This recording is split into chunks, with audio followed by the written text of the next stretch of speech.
Bueno, esto sí que es un lujazo, esta mesa. Tener aquí reunidos a estos 5 ponentes de renombre.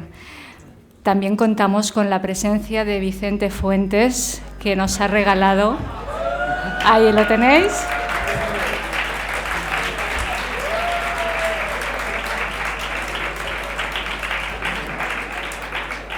Vicente. Hola, muy buenas a todos. Un placer estar aquí con vosotros. Lamento no estar allí, pero bueno, para mí un auténtico honor y un placer compartir mesa con todos los ponentes y con ustedes.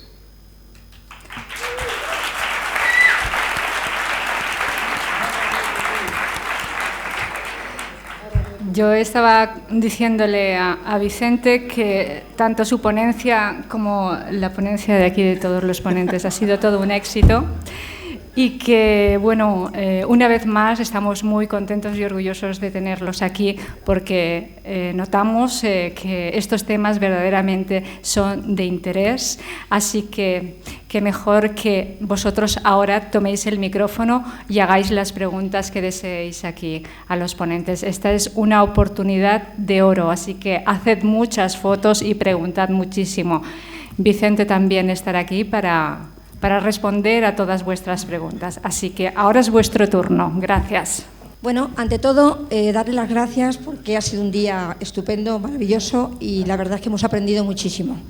Pero yo, después de todo eso, me hago una reflexión y pregunto si a lo largo de toda la convención se ha hablado de cómo la raza humana hemos sido sometida, manipulada y controlada, por supuesto siempre aprovechando la ignorancia en la cual hemos sido o vivimos sumergidos. Pero si nos situamos en el momento presente y nos damos cuenta del momento casi crítico en que realmente estamos viviendo en la humanidad, yo pregunto, ¿por qué no se nos enseña ahora a utilizar el poder que nosotros también tenemos para defendernos de alguna manera y librarnos de estos manipuladores y de todos estos controladores que están introducidos en la política, en los organismos, para de alguna manera poder intentar nosotros retomar el mando de lo que es nuestro planeta, nuestro mundo, en el cual también tenemos derecho a expresar un poco nuestras opiniones? ¿Por qué no se nos enseña a utilizar ese poder, lógicamente a utilizar esa energía que nosotros también tenemos para no ser manipulados y controlados? Gracias. Yo creo que le toca a Salvador. Yo creo que debería ser Salvador.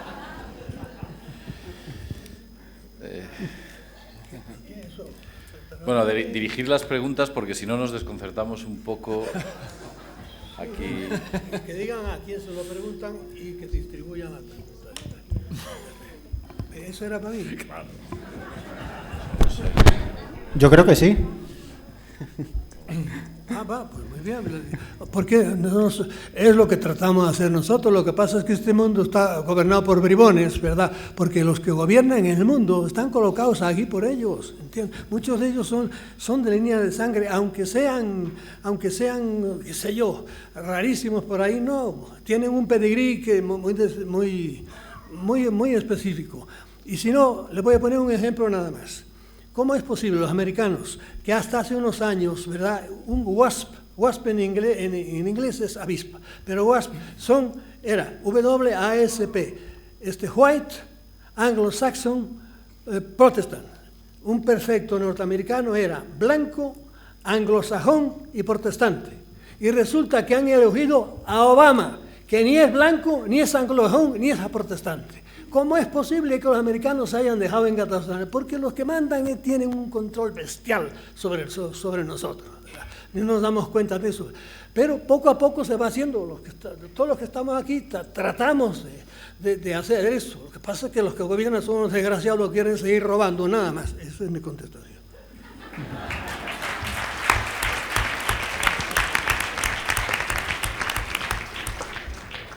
Bueno, ¿alguien más quiere contestar de la mesa? Yo os aseguro que mañana ponen de candidato a una cebra, meten un presupuesto de 100 millones de euros para que la gente vote a la cebra y al final se lleva la presidencia de un gobierno de un país. Es que estoy convencido. Como haya ciertos poderes y fuerzas que digan ese botijo tiene que gobernar el país, al final acaba gobernando el país. si es que el grado de manipulación y de forma de control que tienen está tan estudiada y viene tan de atrás que nos tienen, vamos, nos tienen medidos al milímetro. Nos conocen mejor que nosotros 20.000 veces. Vicente, ¿tienes la palabra? Sí, bueno, yo lo que quería comentar es un poco que estoy muy de acuerdo con lo que han comentado Salvador y JL, pero que realmente la clave está en nosotros, es decir, hasta dónde podemos llegar a soportar. Y ahí es siempre esa pregunta, o sea, nos levantamos por la mañana y siempre estamos diciendo, bueno, pues voy a mi trabajo, tengo mi vida, pero ¿hasta cuánto vamos a aguantar todo lo que nos está viniendo, ¿no? Y quizá en la actitud personal está la clave, porque nosotros vamos hablando, y si todos hablamos, quizá haya algún día, y en un futuro cercano, en el que digamos, basta. Y es al final eso, porque todo está controlado y está todo contra nosotros, el sistema contra nosotros, y al final uno tiene que empezar a planteárselo de esa manera, es decir, si el sistema está en contra de nosotros, quizá es que yo tenga que estar en contra del sistema, eso es.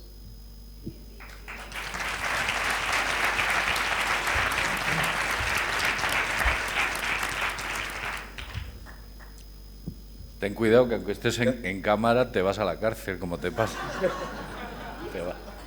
Te vas, ¿eh? Sí, buenas tardes. Vale. Mi pregunta para el señor JL, si podría aclararnos algo acerca del mapa de Mercator y si tiene algo que ver con lo que Rusia le pidió que callara a Yuri Gagarin cuando volvió del espacio.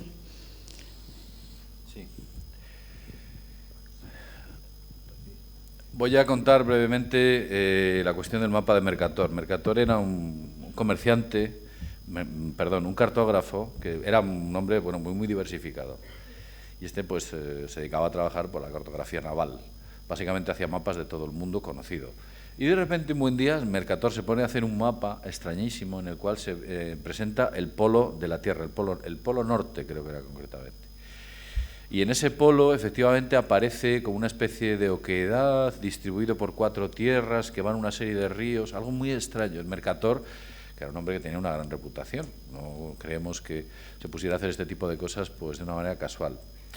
Y siempre nos ha quedado la duda de que Mercator recurriese a antiguos mapas, como por ejemplo el propio Pirireis recurrió a antiguos mapas para redactar el famoso mapa de Pirireis, que por cierto está en Turquía, pero está bajo 7 llaves y no lo puede ver nadie. O sea, como todo este tipo de cuestiones, no están absolutamente secretas. Y en cuanto a lo que has dicho, la segunda pregunta, creo recordar que era... de Yuri Gagarin. Bueno, pues sí, bueno, vamos a ver.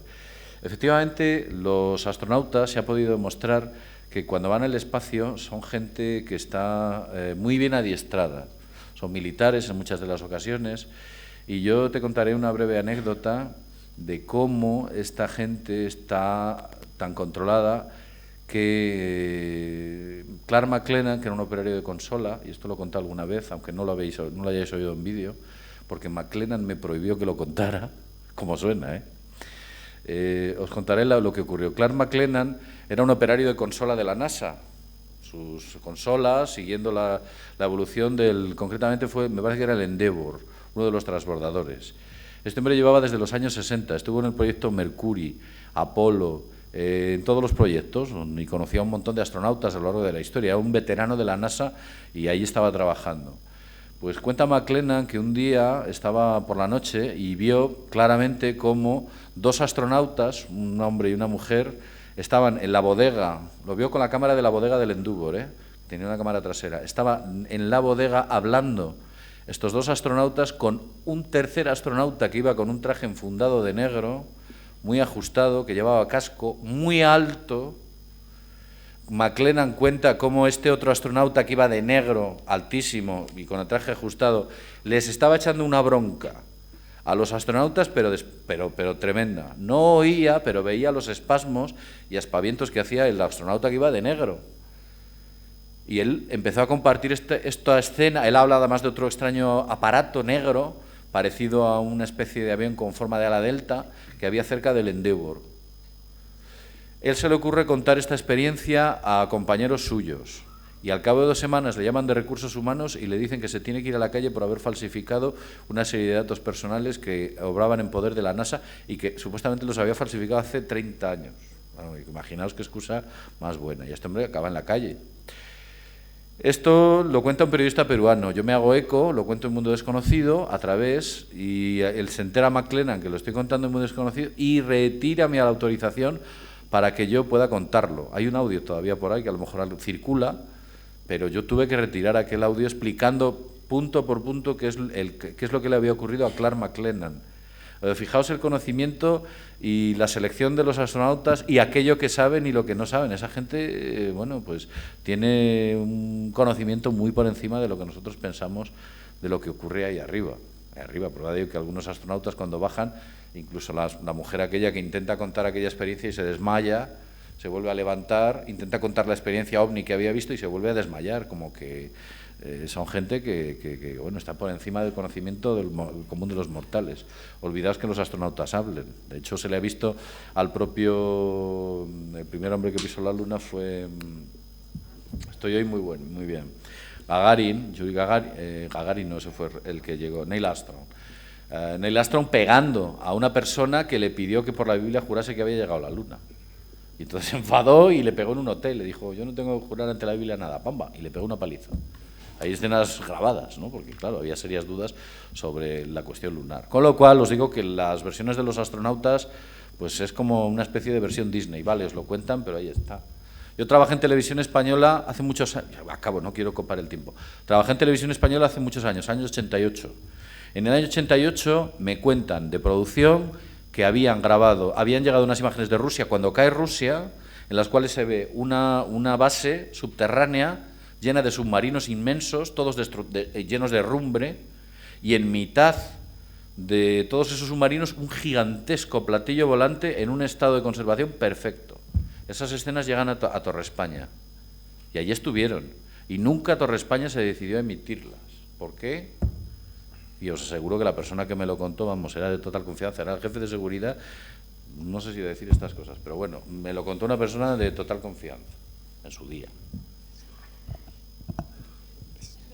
Vicente. Sí, bueno, para añadir sobre lo que ha dicho JL, me gustaría comentaros una cosa personal, ¿no? Y es que, bueno, pues por casualidades de la vida, resulta que conocí a una persona que estaba trabajando en Televisión Española, ¿no? Esto un poco al tema de la manipulación, ¿no? Y resulta que ese señor que conocí, pues trabajaba en el archivo y había tenido acceso a las imágenes del 11 de septiembre de 2001 que estaban llegando directamente de CNN, ¿no?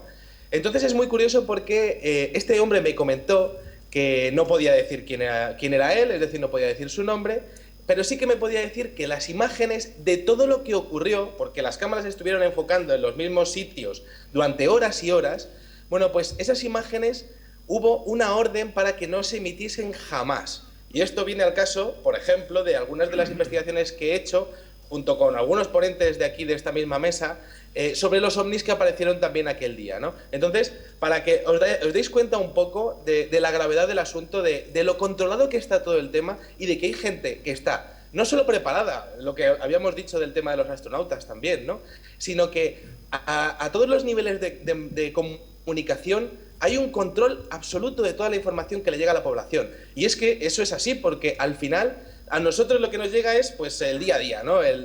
Pues un poco el telediario, el periódico, y además noticias todo muy seguidas, para que no tengamos tiempo de asimilarlo, ¿no? Pero es que todas esas noticias están totalmente sesgadas. Y claro, la gracia está en que ahora tenemos la oportunidad de, gracias a Internet, que de momento más o menos es libre, ¿no?, poder enterarnos de todo aquello que se nos está negando en los medios de comunicación, que se nos está censurando.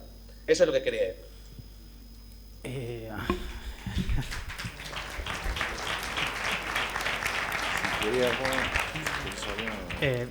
Vamos a ver, estamos hablando de censura y de censura en concreto en los medios de comunicación, ¿no?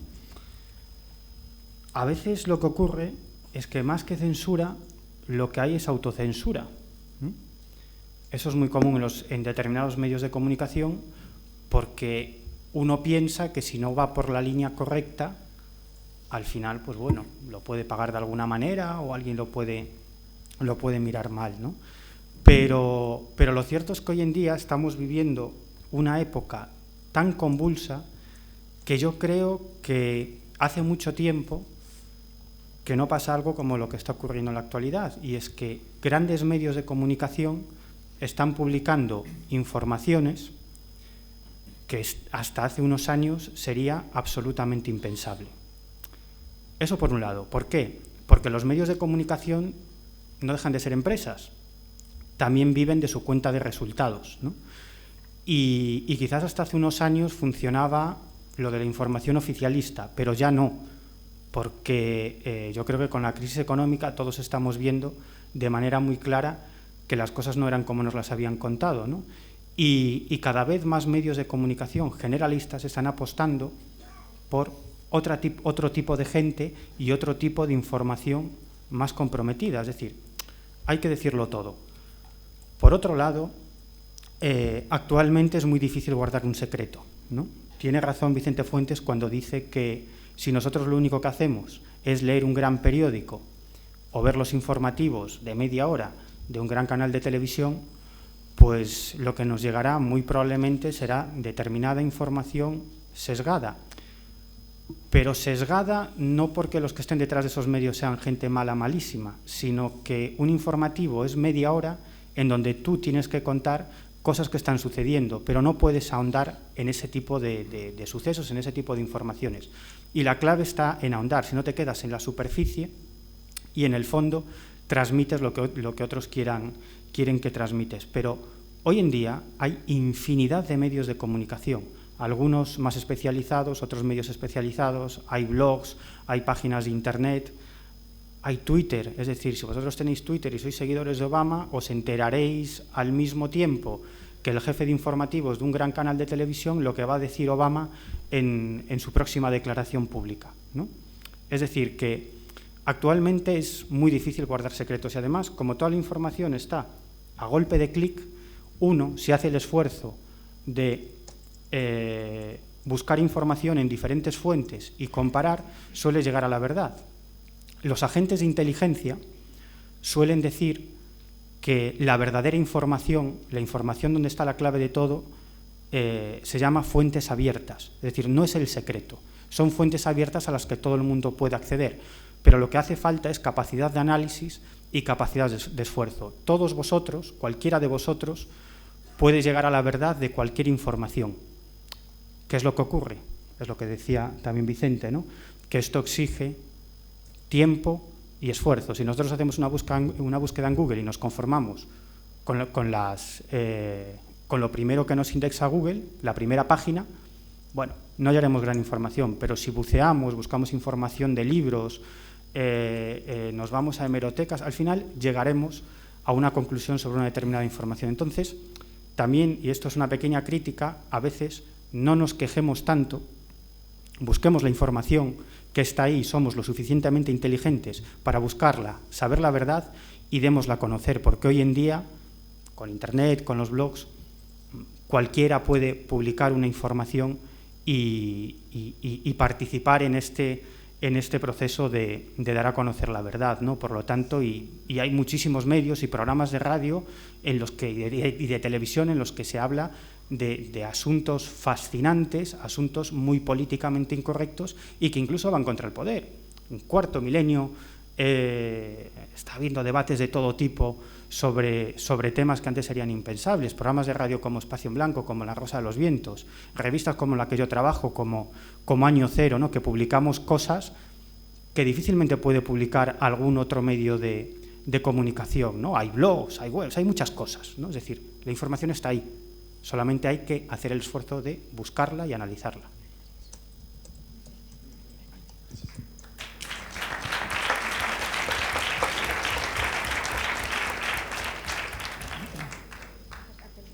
Ok.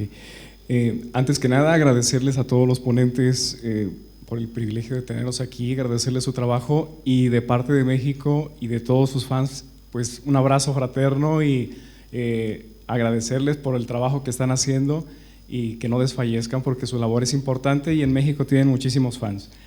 La pregunta es la siguiente, es en particular para JL y para David Parceriza. Hemos estado interesados en lo que es la teoría de la tierra hueca de la que JL nos ha hablado en varios de sus blogs Mi pregunta es, ¿en qué punto convergen las inteligencias que se han desarrollado de forma intraterrestre con el tema Anunnaki, con los reptilianos? ¿Cuál es el punto ahí de coincidencia? Y la otra pregunta también es, ante esta evidente sumisión por esas fuerzas que nos están sometiendo, ¿qué opción tenemos? ¿Qué podemos hacer? Porque cuando yo trato de pensar en alguna alternativa, nomás me deprimo y no se me ocurre nada. ¿Ustedes qué proponen? ¿Qué piensan? Gracias.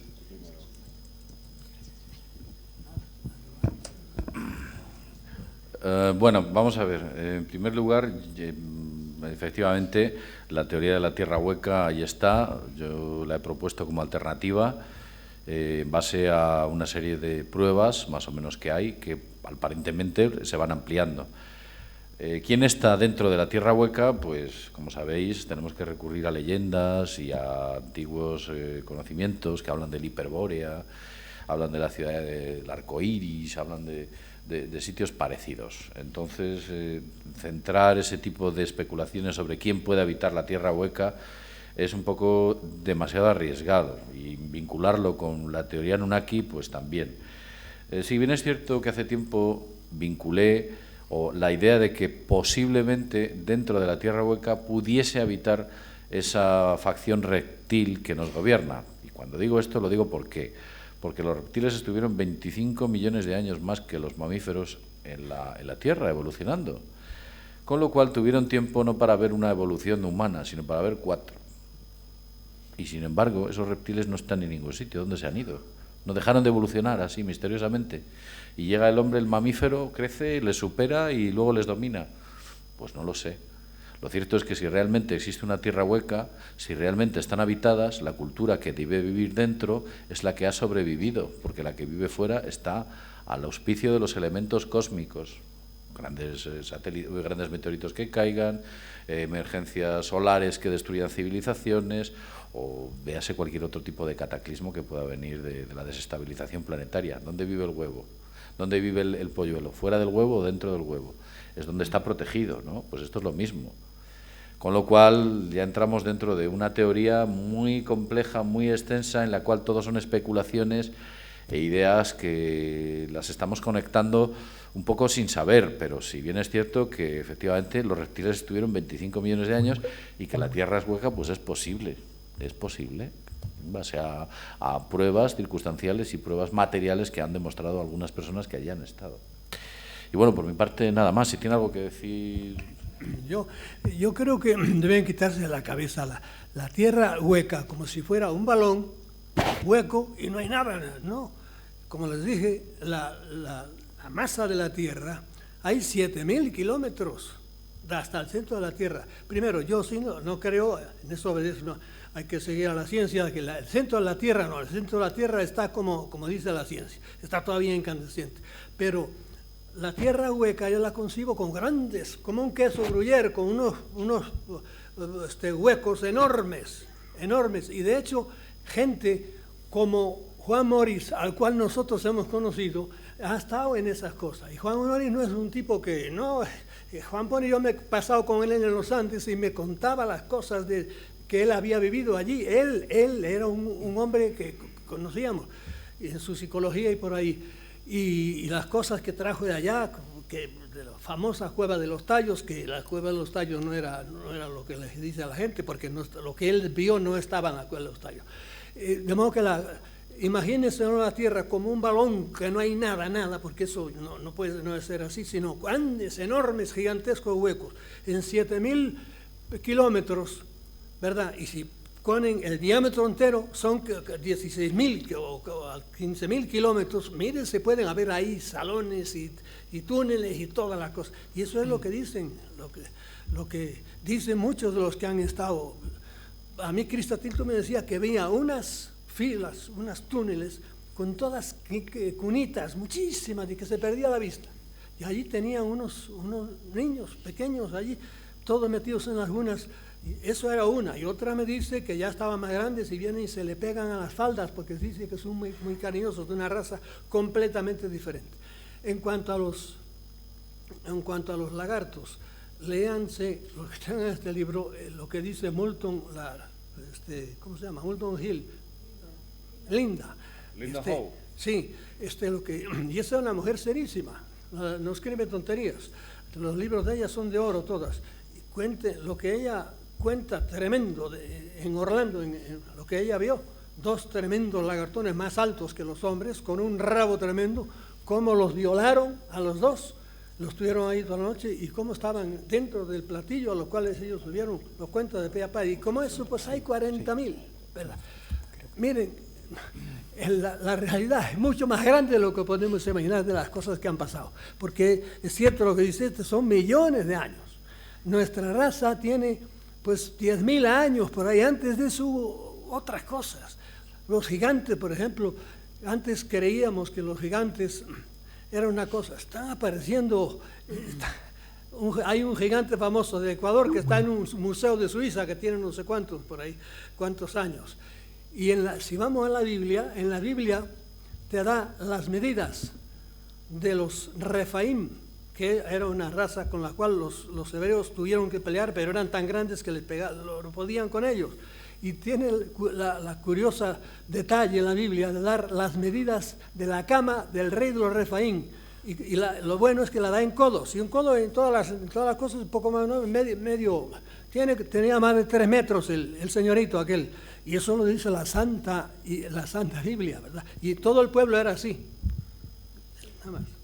Simplemente añadir que en los años 30 el ingeniero de minas Warren Shaffer, debajo de la colina de Fort Moore, en Los Ángeles, hizo una serie de retrospecciones en base al testimonio de los indios Hopi. Los indios Hopi contaban la leyenda de que había ciudades subterráneas bajo tierra. Y llamaban a estos seres, a estos reptilianos que habitaban bajo tierra, los Bhakti. Y efectivamente el señor Warren Shaffer hizo descender una sonda, no me acuerdo ahora cuántos metros, y ciertamente llegaron a descubrir unas planchas extrañísimas con unas inscripciones con un lenguaje que ningún lingüista fue capaz de transcribir. Y encontraron tesoros, estatuas de reptilianos, encontraron un montón de evidencias de que había habido una antigua civilización reptil. Todo eso fue rápidamente censurado y todas esas cavernas, digamos que confiscadas por la Reserva Federal. Entonces, a todo esto viene a cuento porque, efectivamente, como decía ahora Salvador, en la Biblia ya se nos habla de este tema, de estas entidades.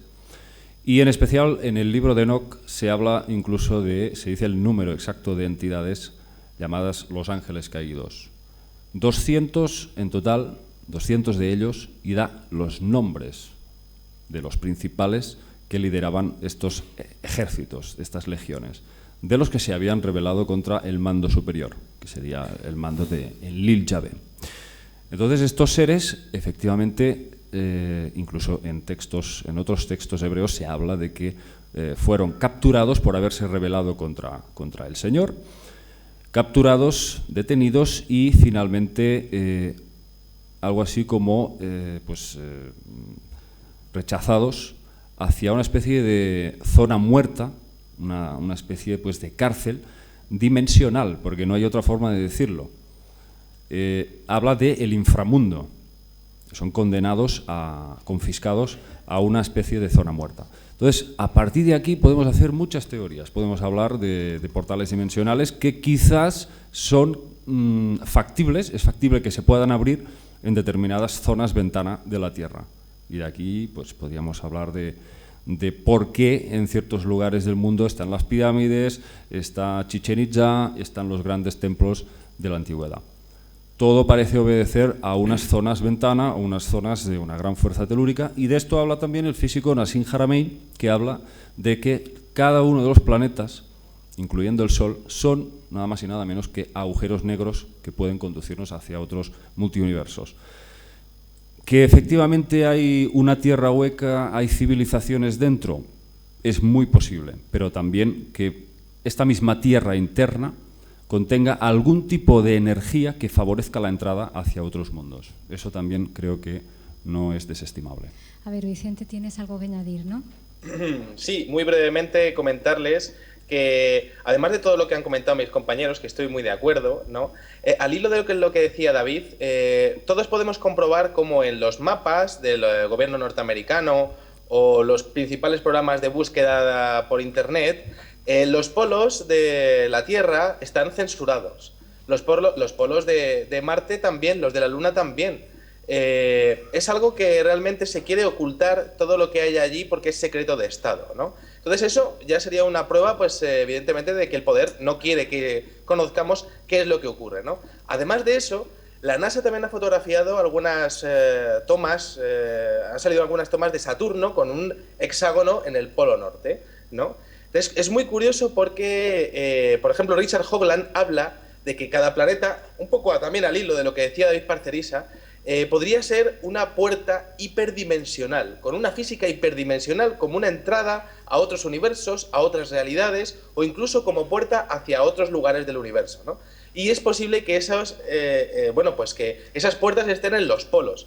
Creo que la información la conoce el gobierno norteamericano y que por supuesto no la da a conocer porque es algo muy polémico. Pero claro, es que es todo polémico porque nos basamos en la teoría de la evolución y evidentemente hay un escalón perdido, hay un eslabón perdido que no sabemos de dónde venimos los seres humanos, ¿no? Parecería casi prácticamente creados por ingeniería genética. Es decir, existen unos paradigmas en la ciencia que son muy difíciles de romper, pero que poco a poco con el tiempo vamos a ir descubriendo, básicamente por fallos suyos o por investigaciones nuestras al final, ¿no? Era un poco lo que quería decir. Una cosa brevísima, que nada más, un detalle. Sí, yo les aconsejaría que fueran un poquito más breves en las respuestas porque hay mucha gente que quiere preguntarles. Pues sé que es muy difícil, pero bueno. En titulares, como en Cuarto Milenio. Vamos al grano. Hombre, no, tanto no.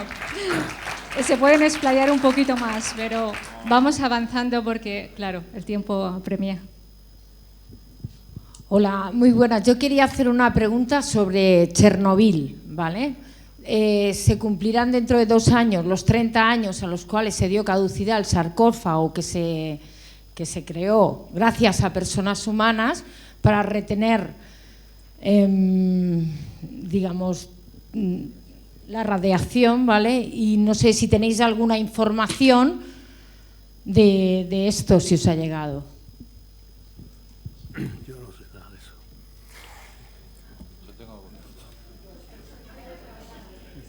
Tengo algún dato, pero que hable más gente, porque... No.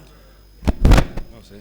Yo tengo muchos amigos contactados que me dicen que ya haría cientos de años que la humanidad no existiría debido a los desastres que hemos cometido, ¿no? Los abusos y, bueno, que somos unos depredadores, ¿no? Nos estamos cargando los pulmones del planeta, etcétera, etcétera. Entonces parece como que hay una mano aquí, una mano oculta que nos está ayudando, de alguna forma. Muy discreta, pero así lo creo yo. A mí no se me ocurre otra cosa que pensar algo de esto. Muy brevemente. Yo he oído, yo lo cuento, se lo he oído a Zecharia Sitchin. Zecharia Sitchin, que es de origen ruso, aunque sea judío, o vivió en Rusia mucho tiempo, sé que tiene una importante vinculación con Rusia. Bueno, es un judío que no está circuncidado, él lo ha dicho. Dice, afortunadamente no estoy circuncidado. Bueno, pues este hombre cuenta que estuvo investigando lo de Chernobyl y ocurrió una cosa muy curiosa que nadie ha contado, por lo menos en Occidente. Resulta que días antes, a Chernobyl, al reactor me parece que fue el número 4, el que dio un zambombazo, al reactor número 4 le estaban incorporando un nuevo sistema de refrigeración, un nuevo sistema que decían que era vanguardista. Y uno de los ingenieros que estaba trabajando en aquella modificación dijo, esto es una mierda y aquí vamos a saltar por los aires. Y se lo comentó, o tuvo un cierto eco público. Y efectivamente, al cabo de unos días, cuando ponen ese sistema experimental de refrigeración del núcleo en funcionamiento, deja de funcionar, el núcleo no es refrigerado y salta por los aires Chernobyl.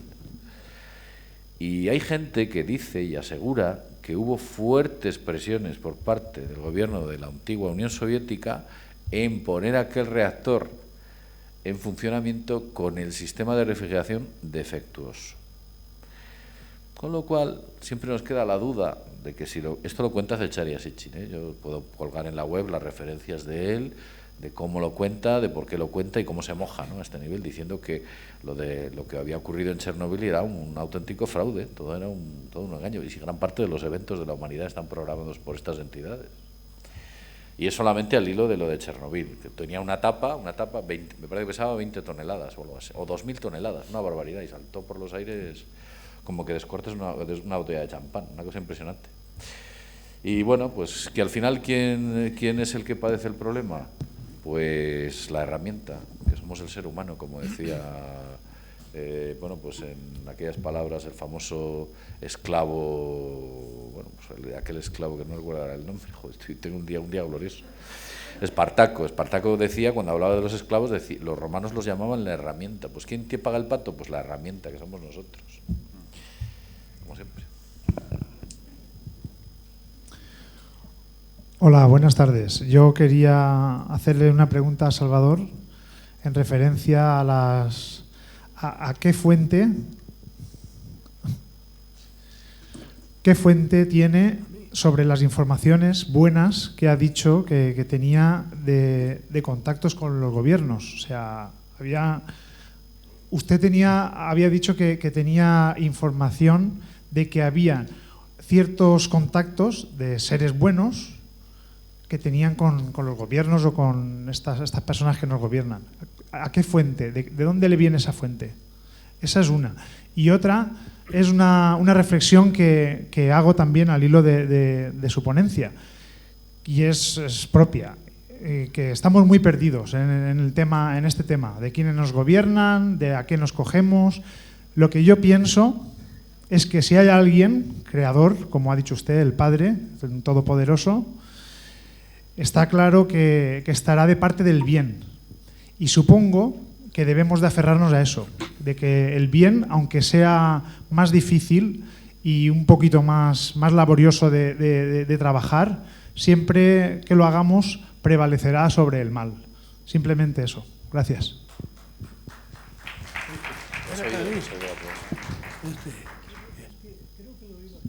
Pero bueno, lo primero que dijiste, yo no recuerdo haber dicho que yo tuviera yo sé que las autoridades mundiales para mí están endemoniadas todas, son de la línea mala, y ¿cómo es posible que realmente a un Putin que tiene encima de sí no sé cuántos lo tengamos de presidente, etcétera, etcétera, etcétera, para no poner nombres ahí? Ahora, de las buenas, efectivamente, primero, no conozco muchas, pero yo no sé, no recuerdo haber dicho semejante cosa, de que yo tengo información de que autoridades buenas van a hacer eso. No, créeme que no recuerdo haber dicho, y no es así, me parece que no tengo, pensando así rápidamente. Y segundo, que el bien va triunfando sobre el mal. Sí, va triunfando a trancas y barrancas, etcétera. La gente va evolucionando, poco más o menos, iremos, pero siempre habrá gente mala, ¿verdad? Lo que cada uno lo que tiene que hacer es usar su propia cabeza, y como les dije antes, al salir de este plano, que demos un paso más en esta escalera, en estas escalas cósmicas que digo yo, que ir subiendo.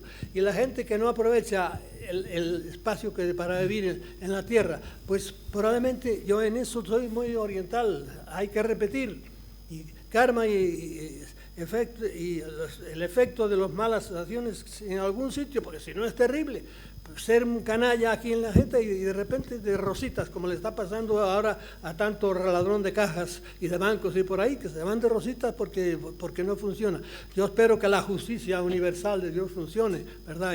Y haya gente que los hagan repetir.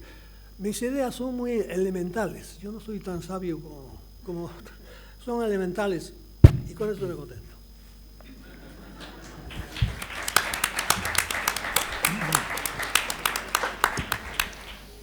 Bueno, lo que voy a decir desde luego no es políticamente correcto. Si no queréis contestarme, no me contestéis, pero quiero plantear lo siguiente. Lo hablaba anoche en la cena con José Luis y le planteaba que me llama mucho la atención que los que estáis investigando sobre conspiraciones, y hablamos de la conspiración, qué sé yo, pues del 11M, del 11S, incluso de los disruptores endocrinos últimamente, que no os hayáis dado cuenta, o si os habéis dado cuenta, no tengáis la valentía de denunciar, por ejemplo, la gran, voy a llamar conspiración, aunque no es una conspiración propiamente, es una gran manipulación a nivel mundial, que es sobre el tema gay / queer / género, que parece que está pasando inadvertido. Nadie se atreve a decir. Él me decía que bueno, que si me leo el blog, lo que escribe Rafa Pal, que es muy incisivo sobre esto, que es incluso exagerado. Pero me llama la atención que gente tan sabia como todos los que están, digamos, a la orden del día en el tema conspiraciones, que no os hayáis dado cuenta sobre esto. Pedrero, un inciso, te quería decir, hay efectivamente autocensura. También hay censura. Yo la he sufrido y esto, digamos, forma parte de también una gran manipulación. Hay un gran bombardeo para que los seres humanos perdamos la empatía e interioricemos la cultura de la muerte, lo que llamamos, los providas llamamos la cultura de la muerte, para que creamos que podemos deshacernos de los bebés en gestación que no nos conviene en ese momento en virtud de un falso derecho de la mujer a decidir, o que nos deshagamos de los viejos porque ya han perdido sus facultades y ya tienen vida sin valor. Entonces me llama la atención que nadie hable de esto. Yo he sido censurada. A mí periodistas amigos me han pedido perdón por decirme: Magdalena, no puedo reseñar tu libro. ¿Por qué? Porque defiende la vida humana, desde el momento de la concepción hasta la muerte natural. ¿Cómo es posible que no veáis esto? ¿Cómo es posible que no veáis lo que el lobby rosa, el movimiento queer, está planificando? Empiezo yo. Bueno, Magdalena, esto es algo que hemos hablado tú y yo muchas veces, off the record, y hemos discutido muchísimo, ¿no? Antes de centrarme en este aspecto, quiero decir algo, ¿no? Normalmente, en el medio periodístico en el que me desenvuelvo, soy el heterodoxo. Aquí me estoy dando cuenta que soy el ortodoxo. Con esto quiero hacer un poco de abogado del diablo, y quiero deciros que no os creáis todo, que tengáis sentido crítico, que no porque alguien diga algo que suene muy bien tiene por qué ser cierto. Es decir, yo creo que ante afirmaciones extraordinarias se necesitan pruebas extraordinarias. Claro que el fenómeno ovni es real desde mi punto de vista. Claro que hay grandes poderes que nos ocultan muchas cosas. Claro que sí. Pero tampoco todo es tal como se cuenta en determinados blogs y en determinadas webs. Es mi humilde opinión. Lo único que quiero decir es que no todo lo que se cuenta tiene por qué ser verdad. No porque quien lo cuente quiera contar una mentira, sino porque nos movemos en terrenos muy ambiguos en el que juega un papel fundamental la opinión. Entonces, creo que debemos ser muy críticos también, y no porque algo suene bien, aceptarlo, ¿no? En cuanto a la conspiración gay, no me la creo para nada. Absolutamente, y esto lo hemos discutido tú y yo muchas veces. Mira, yo creo sobre todo en la libertad del individuo, ¿no? Y obviamente sí hay un movimiento gay, hay asociaciones gays, pero lo entiendo porque han sido un grupo de la población en muchos lugares del mundo que ha sufrido lo indecible, que no ha podido mostrar su sexualidad y que ha sido reprimida e incluso asesinada. Por lo tanto, que ahora mismo exista algún tipo de organizaciones gays que defiendan el derecho de los gays a vivir su homosexualidad, a adoptar niños, a casarse, a ser un matrimonio y a vivir como cualquiera de nosotros, no lo veo en absoluto negativo, porque son personas y tienen derechos exactamente igual que nosotros. Mira, a ti, espera, déjame decir una cosa. A ti te puede parecer mal o bien que dos gays se casen. No. Vale. Es que no se pone en tela de juicio si está bien o está mal el hecho de ser homosexual o de adoptar niños, lo que sea. Se está hablando de que hay una conspiración en el sentido de que se quiere programar a la población para desvirtuar el sexo masculino y el sexo femenino. La homosexualidad no es una enfermedad y la homosexualidad no es contagiosa. Por lo tanto, si a ti no te gustan los tíos, no te gustan los tíos. No hay mucho más que hablar, desde mi punto de vista.